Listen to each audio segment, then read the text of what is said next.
Like this video in the next 5 seconds or this will be your stat line for the rest of 2K20. What is good, YouTube? It's your boy Primetime Pablo, man, and we're back with the first installment of the 2K21 videos that I have prepared here.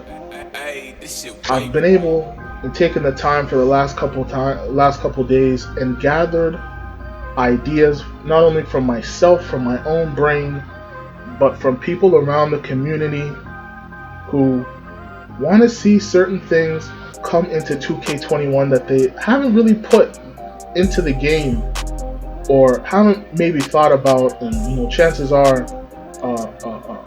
they haven't been thinking about these sort of things, and I wanted to shed some light on it, on some things that haven't been said potentially. I know maybe your favorite YouTuber has already said these things and blah blah blah blah blah, but I'm gonna re-speak on it because that's what we do. So right here, I got my little list here of things. Okay, I got my little list here of things that we can be talking about here. So let's get into it, man. Without further ado, now the first idea, which I think a lot of people have, is to add an off season. Now hear me out right here. Now just imagine, remember when we had to do the Chris Brickley workout to get the jump shot creator, and you're able to get a 4x boost on it. Now just imagine if you were able to go into the off season and get a workout with let's say a Chris Brickley or whatever other trainer that you want to do, lethal shooter, and you were able to get an actual 4x boost on those badges, so it would help you grind out the badges a little bit faster going into the off season. That to me would be a beautiful idea. It gives you the opportunity to work on your shooting badges and speed up the process of badge grinding, man. Badge grinding this year has been really, really tough, especially when you're going into the later stages. Sometimes you're there, you do 3 games of a badge method and you're still looking for that one badge to get that last couple badges. But if you were able to get into an off-season situation and be able to get like a 4x boost on your badges like you did in the Chris Brickley workout, I think that'll be huge. That'll be something that's so cool. They'll be able to help speed up the process a whole lot. And I think a lot of people will want to see that in 2K.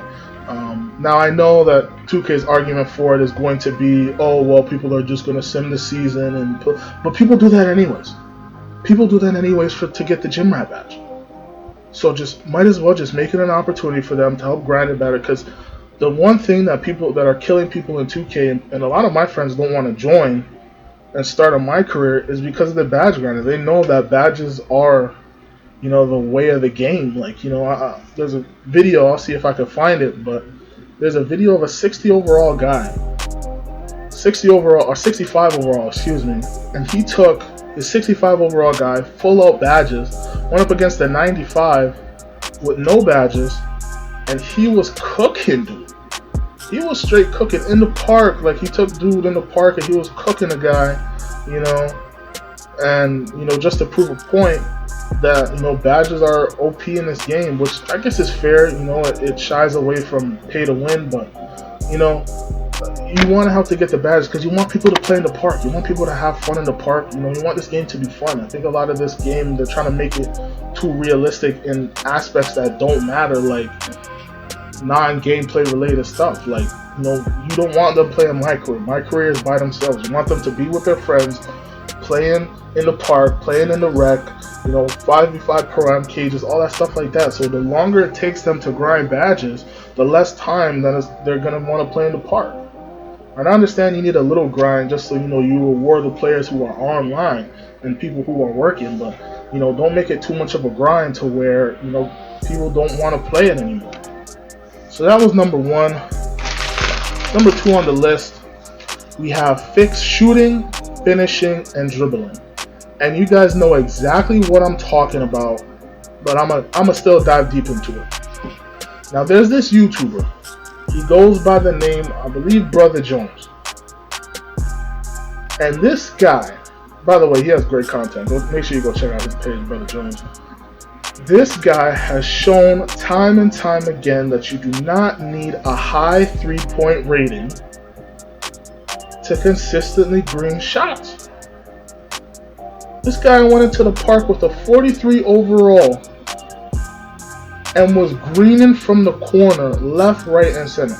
There is no way on earth that a 43 overall 3-point should go 4 for 6 in the park and be able to consistently green. Doesn't matter from the corner. I don't care if he's pulling up from the quarter. I don't care if he's pulling up from the half. I don't care if he's pulling up from behind the half court line. There is no way on earth that a 43 overall 3-pointer should be able to green consistently from anywhere on the court outside of the 3-point line. Like, there's no way on earth that should be happening. And the one big fix I think that should be done is your rating should affect your green window. Let's be real. Stephen Curry is going to have a larger green window than someone like DeAndre Jordan. We know this. Curry is arguably the greatest shooter of all time. We should not have playmaking shot creators and two-way finishers being able to have the same green window. It just doesn't make sense. 2K, that needs to be fixed. Now, when I talk about the finishing, I'm specifically talking about unguardable moves in the paint like hop steps. Those hop steps has to be one of the most toxic and unfun finishing moves. Going up against a hop step makes me want to throw my controller through my TV on countless occasions. It almost makes the chase down badge useless. And I'm going to explain why. With the chase down badge, it opens up the timing window you can have to effectively a shot. Now, when you are going up against a hop stepper, that throws off your timing. So while he's hop stepping, if you press a triangle because he's supposed to be going up, it makes the badge useless. That's why at the beginning of the season, I used to run the badge a lot because people didn't know about the power of the hop step. Now people know about the hop step, so I don't even bother to run it no more. I don't even bother to run the badge no more. Like, the badge is just useless.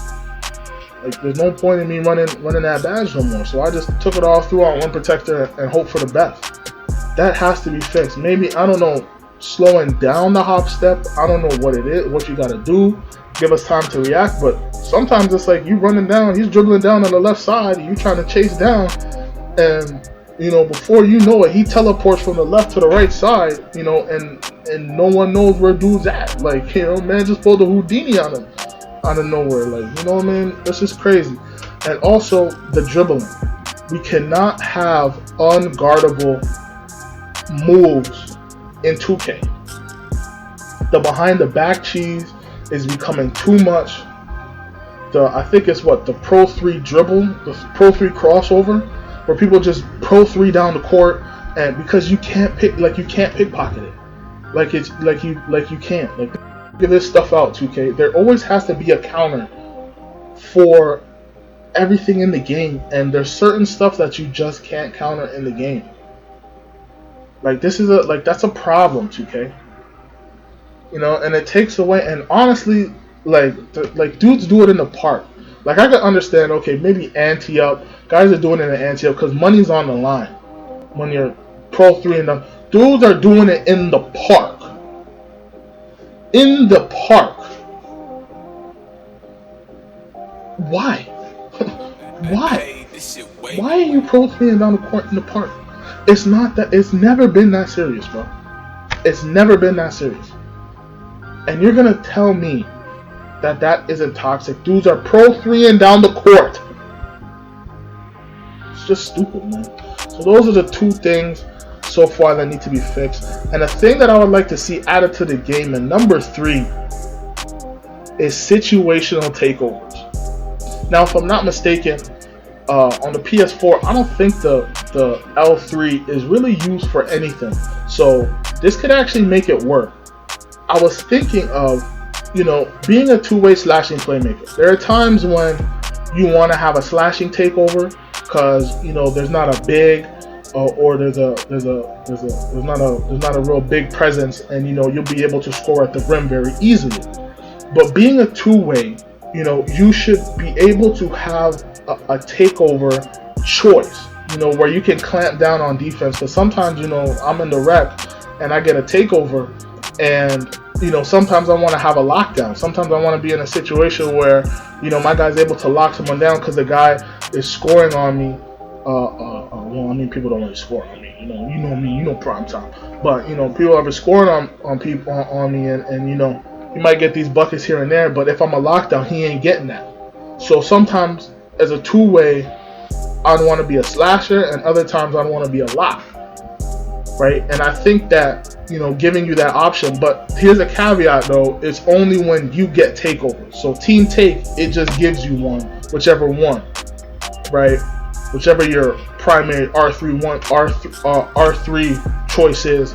But there are times when I want a takeover. I'd want, being a two-way, I'd want to have a defensive takeover, because this guy is an offensive jug.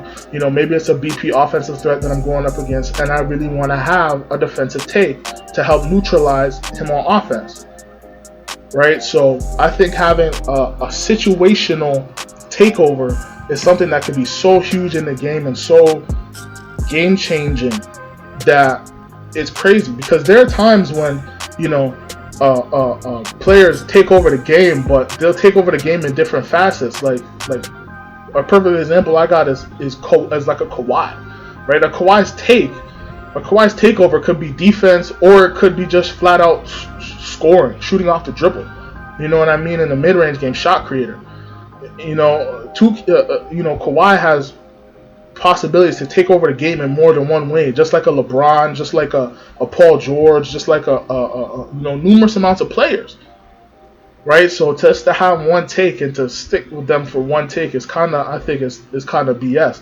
But that's something that I think that should be brought into the game. And the last one, I don't want to say, actually not the last one, we got one more to go, but this one is for Park.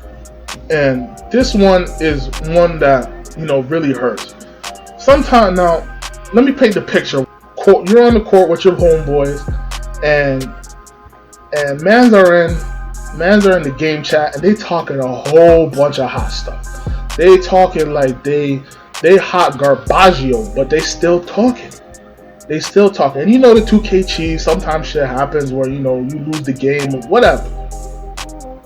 Now, it's a close game, Now, let's say you lose by 2 points, and it's a close game. Let's say like it's 21-19, and he hits like a fluky, or 21-18, and boom, he hits a fluky three, to win the game. Whatever. You should be able to, and you should have the choice of what I like to call a spin the block button. Shout out to my boy Top Haitian, because you can't spin the block, but he used to call it that. But a spin the block button. Now, how many times is just so annoying? You lose a game like this off some 2K cheese, and you're like, yo, F that. Like you lost the game, so these guys are gonna be talking, and you can't really say nothing other than it was a fluke, blah blah blah, whatever. You can't really say nothing. So you're like, yo, fam, let's spin the block. And you look, and you see mans are on the spot. You got another team on the spot. They don't know what just happened. They don't know all the trash talk that was going on. They don't know none of that. And you try to spin the block. And now you can't spin the block. Why? Because you got these waist shoots on the spot. Like, yo, bro, cut, fam. Like, hop off the spot, Cody. You can't, like, they can't, like, you stuck, like, they on the spot. What can you do? You should be able to veto that and have a spin the block option where you come back, and it's only for one game. So it can't be like every game, and you can only do it to where, let's say you lose by like under 3 points or 3 points or less, and you get it for one shot. You get one shot to come back and get them off the spot, right? So you get that one shot, and if you lose on that, then you gotta go back onto the spot. You gotta wait on, because sometimes like the heat of the game. Let's say like sometimes the heat of the game, and you try to spin, and there's people on the spot, and then you gotta wait on the spot, and then you cool down. Like, I'm a hothead, I'm competitive, I'm a hothead. I want to be able to go back in there and talk. But sometimes when you go back in, the energy's not the same, and guys are blah blah blah blah blah, because it's been so long. The other team might not have been talking, so they got to cool down. You ain't been talking except for your teammates, so you get to cool down. Or sometimes even worse, the other team gets on the spot and they beat them. You're like, nah. I want to get them off the spot. I want to get them off their win streak. I want to tell them, yo, get off my court, get out of my neighborhood, go to another hood. A spin the block option would be perfect for this, because it brings back that competitiveness of the park. It brings it back. Now, like I said, you only get one shot to do it, and it has to be, you lose by 3 points or less. But this is something that time and time again, we win 4, 5, 6 games, and this fluky team comes on the spot. They're talking a whole bunch of hot. They're straight trash, hot garbaggio. When I say hot garbaggio, they're hot garbaggio. And they come on and somehow they win. And I'm just like, yo, you know what, dog? Whatever, bro. Whatever, bro. And you off the spot, and you can't do nothing about it. You can't do nothing. You try to do something about it, 2K says, yeah, haha, good luck. Because there's always someone else on the spot. You need to have a spin the block option. But anyways, guys, that is all that I have on my list for the My Career. Stay tuned for the the My Team wish list I got coming soon. Don't forget to like, comment, and subscribe. And yeah, man, we out, baby. So that's all we got for today, man. So we out. Peace. Look at that path. You better green that shit.